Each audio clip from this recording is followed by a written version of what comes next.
బాబా పవన్ కళ్యాణ్ ఇప్పటి నుంచి లెగుస్తాడు రా భయ్.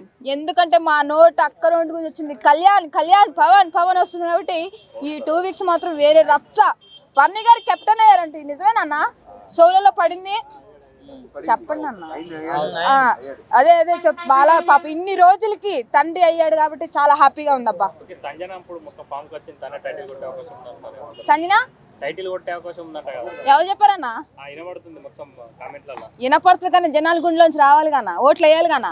జస్ట్ కొంతమంది అభిమానులు ఉంటారు, అలాంటి వాళ్ళు అభిమానులు ఉంటారు, గెలుస్తారు. బట్ ఇంకేంటంటే టాప్ అయ్యే వాళ్ళకి రారు కన్నా. ఇప్పుడు రీతు చౌదరి అనుకున్నావా? అవలేదు పాపం. ఇప్పుడు ఎట్లా ఉంది పరిస్థితి అంతే ఉంది. జనాలు ఏ క్షణం ఎవడి బుద్ధి ఎట్లా మారిపోతుందో తెలియదు అంతే. అంటే తనుజ గురించి మారిపోయే అవకాశం ఉందంటారు. తనుజ గురించి ఏం లేదన్నా, చెప్తున్నాగా. పవన్ కళ్యాణ్ ఎట్లయితే 2 వీక్స్ నుంచి లెగుస్తున్నాడో ఈ వీక్ పవన్ లెగుస్తాడు. పవన్ లేసిన తర్వాత లాస్ట్ లో మిగిలింది మాత్రం ఈ ముగ్గురే. ఈ ముగ్గురులో మాత్రం ఇంకా జనాలు ఎట్లా మాట్లాడితే అట్లా మాట్లాడతారు.